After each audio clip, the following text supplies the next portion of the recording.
अध्याय 1 विलयन। विलयन को इंग्लिश में सॉल्यूशन कहते हैं। इसमें सबसे पहले विलयन किसे कहते हैं? तो विलयन दो या दो से अधिक पदार्थों के दो या दो से अधिक पदार्थों के समांगी मिश्रण को विलयन कहते हैं। दो या दो से अधिक पदार्थों के समांगी मिश्रण को विलयन कहते हैं। यानी कि जब दो पदार्थ लेंगे तो अगर इसमें पदार्थ जो मिलाया जाएगा तो दोनों का जो अंग होना चाहिए समान होना चाहिए, एक जैसे दिखना चाहिए। जैसे दूध और पानी को जब मिलाएंगे तो दूध और पानी हर जगह पे समान रहेगा। हर जगह आपको दूध पानी ही दिखेगा, पानी नहीं केवल दूध जैसा दिखेगा। हर एक अंग इसका सफेद दूध जैसा दिखेगा आपको। तो यह समांगी मिश्रण हो सकता है। जहाँ पे जितनी सांद्रता होगी वही सांद्रता यहाँ पे होगी, अर्थात जितना गाढ़ा विलयन यहाँ है उतना ही गाढ़ा विलयन यहाँ पे होगा। हर जगह पे दूध और पानी का अनुपात नियत होगा, यहाँ पे भी दूध पानी का अनुपात नियत होगा। इस विलयन से अगर 1 ml या 2 ml निकाल लें दूध तो इसमें हम बता सकते हैं कि पूरे इसमें कितना पानी है और कितना दूध है, अनुपात निकाल करके। विलयन दो घटकों से मिलकर के बना होता है। विलयन दो घटकों से मिलकर के बना होता है। विलेय प्लस विलायक। विलेय प्लस विलायक। विलयन में जिसकी मात्रा कम होती है उसे विलेय कहते हैं, तथा विलयन में जिसकी मात्रा ज्यादा होती है उसे विलायक कहते हैं। अर्थात इसका संघटन जिसके जैसा देखेगा वह विलायक हो जाएगा। इसका संघटन दूध जैसे दिखेगा तो दूध विलायक हो जाएगा, पानी विलेय हो जाएगा। चीनी और पानी में चीनी विलेय, चीनी हो जाएगा विलेय और पानी विलायक हो जाएगा। अर्थात पानी में हम लोग चीनी को घोल रहे हैं तो चीनी विलेय और पानी विलायक हो गया। तो हम कह सकते हैं कि विलयन दो घटकों से मिलकर बना होता है, विलेय और विलायक। अब बात करेंगे द्विक विलयन और त्रिक विलयन की। द्विक विलयन, जब विलयन दो घटकों से मिलकर बना होगा तो उसे कहेंगे द्विक विलयन। जैसे कि नमक और पानी, नमक पानी से जो विलयन बनेगा तो उसे द्विक विलयन कहेंगे। क्यों? क्योंकि इसमें दो ही तो पदार्थ लिए हैं। इसी तरह से त्रिक विलयन जैसे कि नींबू ले लें, नींबू, चीनी और पानी, ये विलयन जो हो जाएगा त्रिक विलयन हो जाएगा। और इससे 3 से अधिक पदार्थ रहेंगे तो उसे कहेंगे बहुविलयन। तो विलयन इस प्रकार होते हैं, द्विक विलयन, त्रिक विलयन, बहुविलयन। ठीक है। अब हम लोग पढ़ेंगे ठोस द्रव गैस के प्रकृति के आधार पर विलयन के प्रकार। तो ठोस द्रव गैस के प्रकृति के आधार पर विलयन 9 प्रकार के होते हैं। ठोस द्रव गैस के प्रकृति के आधार पर ठोस, द्रव तथा गैस के प्रकृति के आधार पर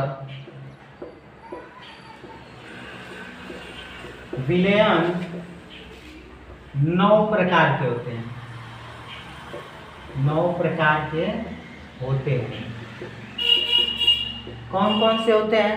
तो पहला ठोस में ठोस का विलयन, ठोस का विलयन। इसके बाद ठोस में ठोस प्लस गैस का विलयन, फिर ठोस प्लस द्रव का विलयन। इसी तरह से अब गैस के साथ तीनों, गैस का ठोस में, इसके बाद गैस का गैस में, फिर गैस का द्रव में, इसी तरह से द्रव के साथ 3, द्रव का ठोस में विलयन, द्रव में विलयन और द्रव का गैस में विलयन। अब इनके उदाहरण, तो ठोस का ठोस में विलयन का उदाहरण हो जाएगा पीतल में होता है तांबा और जिंक। पीतल में होता है तांबा और जिंक। याद करने का ट्रिक है पिताजी ना, पिताजी से याद करेंगे कि जब पीतल का बर्तन लाना होगा तो पीतल का बर्तन लाने बाजार से पिताजी जाएंगे, तब पी से हो जाएगा पीतल, ता से तांबा, जी से जिंक। ठीक है, पीतल जो मिश्र धातु है तांबा और जिंक को गला करके बनाया जाता है। तो ये हो गया ठोस का ठोस में विलयन। तांबा भी ठोस है, जिंक भी ठोस है, तो ठोस का ठोस में विलयन गला करके इसको बना दीजिएगा पीतल। इसी तरह से ठोस का गैस में विलयन, ठोस को गैस में विलीन करना है तो एक कपूर होता है, कपूर का ऊर्ध्वपातन। कपूर को जैसे ही जलाएंगे तो कपूर उड़ जाएगा और उड़ करके हवा में मिल जाएगा, तो हो गया ना ठोस का गैस में विलयन। ठोस कपूर ठोस है और गैस वायु है, उसमें जाके विलीन हो गया कपूर। ऊर्ध्वपातन किसे कहते हैं? जिसमें ठोस पदार्थ बिना द्रव में आए सीधे गैस में बदल जाता है। वह प्रक्रिया जिसमें ठोस पदार्थ को जलाने पर द्रव में बदले बिना सीधे गैस में बदल जाता है, तो इसे ऊर्ध्वपातन कहते हैं। और ऐसे पदार्थों को ऊर्ध्वपाताज कहते हैं। अब पढ़ना है ठोस का द्रव में विलयन। कोई ठोस है उसको द्रव में घोल देना है, तो चीनी हो गया, चीनी और पानी के विलयन को कहेंगे गैस का द्रव में विलयन और ठोस का द्रव में विलयन। और एक उदाहरण नमक, पानी, फिटकरी को भी बोल सकते हैं। तो ये लवणों का विलयन हो जाएगा इसमें। गैस का ठोस में विलयन, कोई गैस है उसको ठोस में मिलाना है, तो एक हाइड्रोजन गैस होता है, हाइड्रोजन गैस का पैलेडियम धातु पर अधिशोषण, इस पैलेडियम धातु पे आकर के हाइड्रोजन अवशोषित हो जाएगा, तो ये हो जाएगा गैस का ठोस में विलयन। इसके बाद गैस का गैस में विलयन, नहीं ठोस का गैस में हो गया। अब गैस का द्रव में विलयन, गैस को मिलाना है द्रव में, तो वायुयुक्त पेय हो सकता है। जो भी पेय पदार्थ बनाया जाता है वायुयुक्त गैस रहता है, उसको द्रव में मिला जाती है, तो हो जाएगा वायुयुक्त पेय, वायुयुक्त पेय। इसके बाद द्रव का ठोस में विलयन, द्रव को मिलाना है ठोस में, अमलगम हो जाएगा, zinc amalgam, zinc amalgam. Zinc ठोस है, IHG पारा जो है द्रव है, तो हो जाएगा ना जिंक अमलगम। द्रव का ठोस में, जिंक में क्या करेंगे अमलगम, यानी कि HG पारा को डाल देंगे, ये बन जाएगा जिंक अमलगम और द्रव का ठोस में विलयन। इसके बाद द्रव का द्रव में विलयन कौन कौन सा हो जाएगा, तो आपका हो जाएगा दूध पानी और शराब पानी, एल्कोहल हो जाएगा अभी। अब है द्रव का गैस में विलयन, किसी द्रव को गैस में मिलाना है। हाँ, द्रव पानी जो होता है उड़ के जाता है, वायु में मिल जाता है, जलवाष्प हो जाएगा ना, तो जलवाष्प, तो ये हो जाएगा 9 प्रकार के विलयन के उदाहरण। इसके बाद हम लोग पढ़ेंगे तनु विलयन, सांद्र विलयन, संतृप्त विलयन और असंतृप्त विलयन।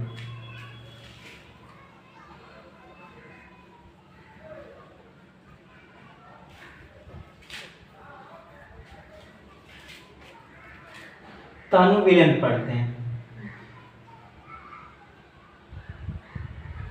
वह विलयन जिसमें विलेय पदार्थ की मात्रा कम होती है उसे तनु विलयन कहते हैं।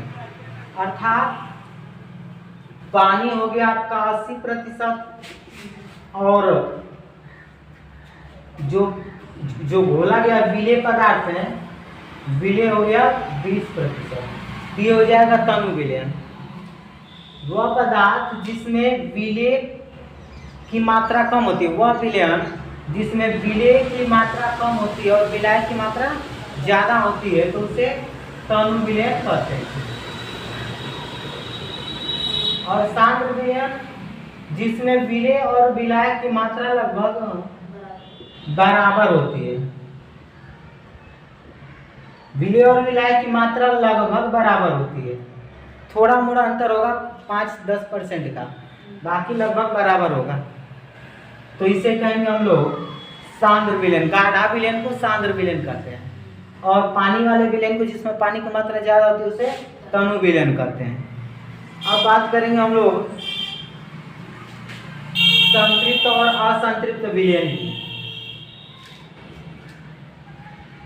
संतृप्त और एक होता है असंतृप्त विलयन। असंतृप्त विलयन देखते हैं क्या होता है। असंतृप्त विलयन वह विलयन जिसमें विलेय की और अधिक मात्रा घोली जा सकती है उसे असंतृप्त विलयन कहते हैं।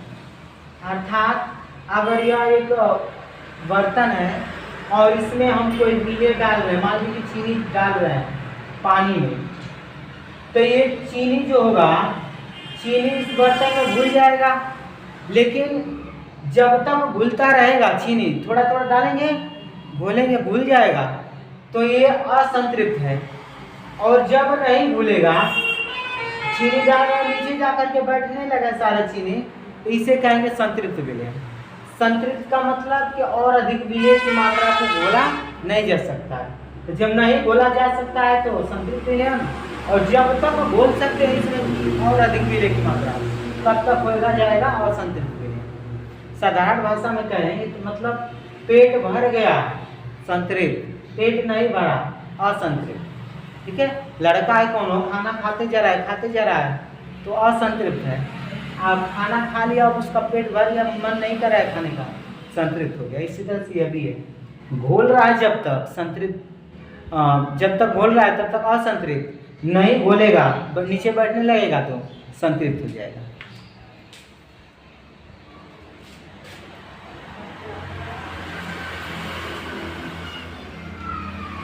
आप पढ़िए विलयन के संघटन यानी कि विलयन का सांद्रण। विलयन का सांद्रण तो विलायक के एक निश्चित मात्रा में विलायक के एक निश्चित मात्रा में विलीन विलेय के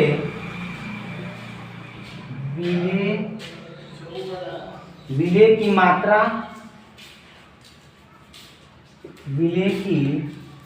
मात्रा को विलयन का संघटन कहते हैं। विलायक की एक निश्चित मात्रा में जो भी होगा तो विलायक का एक निश्चित मात्रा ले लिया मतलब इतना हम पानी ले लिया, विलायक की एक निश्चित मात्रा में विलीन विलेय के मतलब चीनी का विलेय की मात्रा को विलयन का संघटन कहते हैं। मान लीजिए कि हम एक लीटर पानी ले लिए, ठीक है, 1000 ml, और इसमें हम 20 ग्राम नमक घोल रहे हैं, तब इसका हम संघटन निकाल सकते हैं। 20/1000 गुणते 100 कर देंगे परसेंटेज में आ जाएगा, कितना परसेंटेज होगा।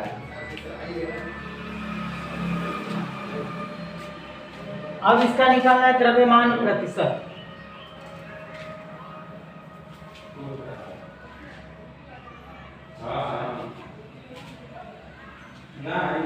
द्रव्यमान प्रतिशत,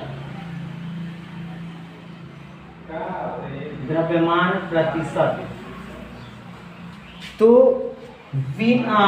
विलेय के एक निश्चित मात्रा में, विलेय के एक निश्चित मात्रा में विलायक रहेगा, विलायक के एक निश्चित मात्रा में विलेय के ग्राम में मात्रा को विलेय का द्रव्यमान प्रतिशत कहते हैं। यानी कि विलेय का द्रव्यमान प्रतिशत बराबर विलेय का